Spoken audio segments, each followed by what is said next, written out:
Exams are a crucial part of our education and the source of stress for many students. Dealing with stress, especially during exam season, can be a very difficult thing to do. A little stress can be good because it makes our mind sharper and can be the motivational push we need to get things done. However, excessive stress can be very detrimental to our health. Yet to your rescue are some tips on how to deal with stress during exams. Let's go.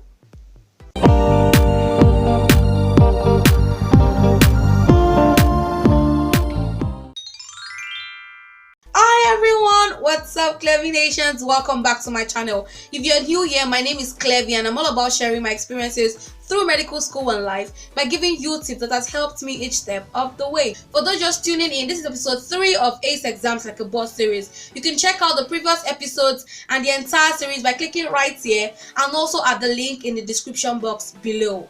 This whole series is dedicated to you and all your struggles with exams. We have everything from mistakes to avoid to score high in exams, to how to beat exam anxiety, to how to overcome exams fear, and everything else. In order to catch up on the entire series and make sure you don't miss an episode which you don't want to, make sure you hit subscribe and hit the bell to get notified every single time I post a new video, every Saturdays and 2 Wednesdays. Also, if you have subscribed and you want to be entered for a really great giveaway we are doing, stay tuned until the end of this video and I will give you the details on how to win our grand prize. And you need to be watching all the videos and commenting on all the videos to do that. So stay tuned for that and let's dive into how to deal with stress during exams.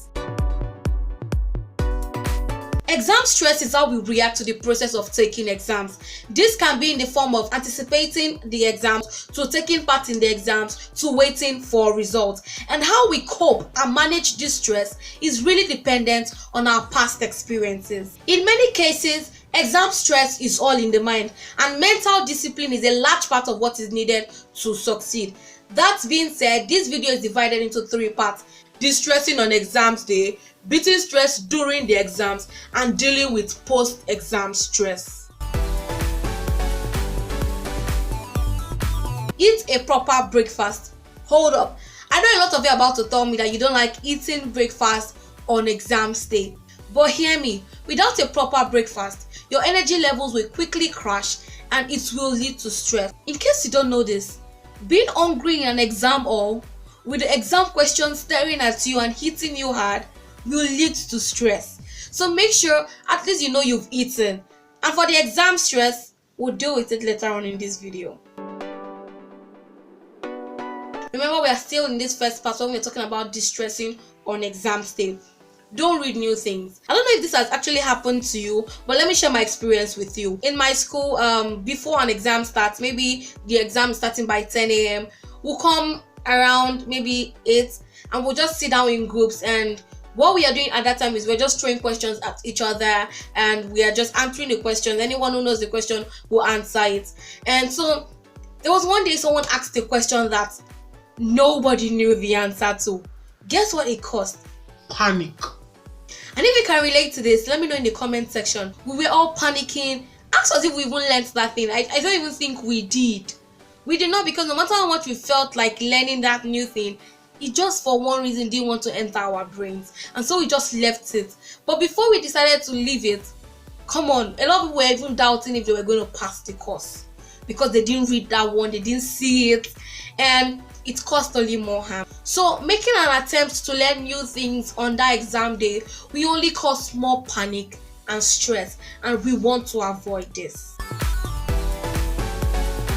See, you may be nervous about the exam itself, and so there is no need to add another extra stress from the fear of being late. I can remember a time when I was talking about how to prepare for your medical school interview and your medical school screening exercise, and one of the tips there was also arriving early, and I really talked so much about it. So make sure you watch that video to learn more about how to prepare for your medical school interview and screening exercise. But what do I want you to do? Just like I said in that video, I want you to pack all the things you need the night before or the day before, and also make sure you set an alarm. And in case you know that alarm clock doesn't wake you up, make sure that you ask someone to wake you. Let someone know that you're having the exam and they should please wake you up the day of the exam. Whatever you need to do, do it, but make sure you arrive early on that day. When students suffer from stress, they tend to use negative self-statement like I'm stupid, I'm screwed, I will fail, I didn't read enough, I didn't study enough, and all these things. These kinds of statements can easily turn your stress into depression and threaten your overall mental health. I want you to bring a picture of a happy place to your mind, and that will make you calm down. Or you could also come up with a morale boosting mantra like I can do this, I deserve this, I will have A's, I will make it. This way you have cut out negative statements out of your thinking and has improved your happiness and your mental health. I went into details about this particular tip in episode 1, where I was talking about the mistakes you should avoid in exams. But the long and short is, always take your time when you're going through the exam questions. Don't rush. Anytime I refer you to a video, please make sure you check it out, because this channel is dedicated to helping you succeed in school. And so make sure you watch all these videos so you'll be well equipped to succeed in everything you do in school. Just like I said in that video, if you get stuck on a particular question for a very long time, instead of getting stressed about it, leave it and come back to it when you're done with answering all the other questions. And remember, I told you how to split your time in the exam hall, so make sure you watch episode 1 to learn all this. And we're talking about exam anxiety again. And remember, in our last video, that's episode 2, I talked about how to overcome this exam anxiety. So once you realize that you're suffering from exam anxiety, I want you to use these few steps I'm going to tell you in few seconds. But before then, in case you don't know the symptoms of exam anxiety, there are trouble concentrating, rapid heartbeat, sweating profusely, restless thoughts, headaches, vomiting, fainting, and so on. Now, the steps I was talking about earlier on. So use these steps when you recognize exam anxiety. Number 1, remember to breathe. With your eyes closed, take a deep breath, pause, exhale, and repeat again. Tell me how this magic worked. Doing this not only helps relax your body, but also increases the flow of oxygen to the brain. So the other steps are expand and contract your muscles. The next step is to take a break if it's allowed. And so if it's allowed, you can go out, stretch, use the bathroom, drink water, and come back. Doing this helps reduce exam anxiety. Before answering a question, figure out exactly what is expected of you. I'm talking about reading instructions carefully, and again, this is one of the mistakes people make in exam. If you missed the official kickoff, please make sure you watch it right here. That's episode 1. Make sure you watch it so you understand all the mistakes you have to avoid to score high in exams.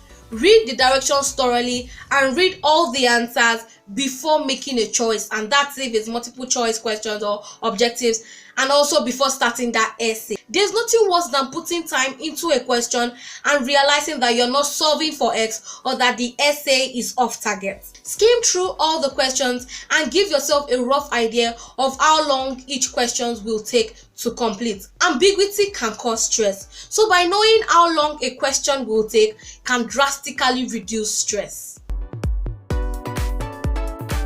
Keep in mind that in the large grand scheme of your tomorrow, doing poorly in just this one exam will not determine who you will become in life. We often overestimate how bad things will be and how poorly they make us feel. Bear in mind that I'm not asking you to do bad or fail in exams, but in case you get stuck and you've tried all the possible means and there is no way and you already feel you're going to fail, I want you to know that it's not the end of the world if you fail.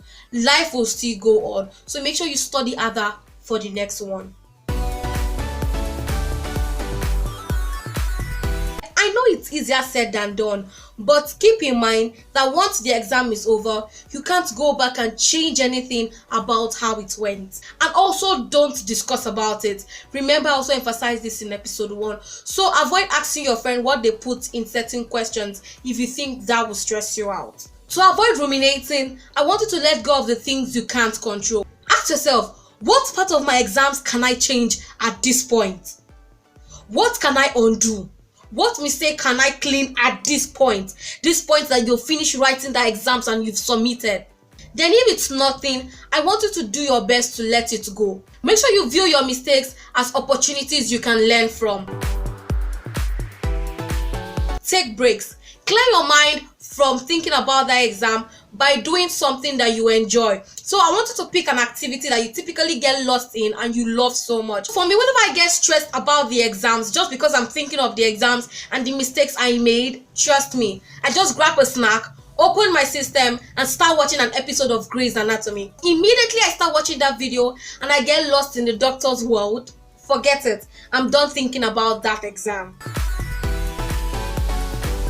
You can always learn from your mistakes. Remember that the ultimate goal of an exam is to assess your level of knowledge on a particular topic. This helps you identify your strengths and weakness regarding a course content. Remember that your performance on an exam is not indicative of your worth as a person. You can do poorly on an exam and still be a good student. I personally love this because most times I read at night. And so when I come back from an exam, instead of me sitting down to worry about that exam, I try to sleep for the hours I lost last night. And so that's what I want you to do. Make sure you sleep. When you come back and you feel you're worrying for that particular exam, please just sleep, because this will help you. Instead of sitting down there to worry, if you've not found any activity you love doing, just sleep. Regain the hours you lost for studying for that exam. Sleep, because remember, this is still exam season. So after you finish sleeping, get up and start studying harder so you don't make the same mistakes you made. Other ways you can deal with stress that I didn't mention, simply because I feel you might have already known this. Coming to think of it, you might not have heard it before. So let me say them. Always avoid caffeine, stay hydrated, always reward your achievements no matter how small they are, exercise, set realistic goal, pace yourself through panic, believe in yourself. In case you've done all these things and it doesn't still work out and you still feel stressed, I want you to talk to someone. Do it. This way, trust me, it will reduce the stress you feel. Talk to someone, share your pain with someone. Don't do it alone. Tell someone about it. One thing that happens when we have exam anxiety is that we get stressed and we potentially forget everything. So in my next video, I'm going to be talking about how to remember what you read and studied in the exam hall. And also, don't forget that we have this massive giveaway that is ongoing, where 2 winners will be asked what they need in school and one of their needs will be met. So if you want to enter to win, all the details to enter are in the description box below, and make sure while you're there you also check out the whole series. Let me know what you think of episode 3 and comment your major takeaway. Don't forget to follow me on Instagram. The more you watch, the more you comment, the more you're entered to win. Make sure you click on that subscribe button and that notification bell to get notified every single time I post a video in this series, every Saturdays and 2 Wednesdays. If you liked this video, you will definitely check out these other 2 playlists right here. Clevy Nations, I can't wait to see you in my next video. Till then, stay safe, stay healthy and stay blessed. I love you. Thank you for watching.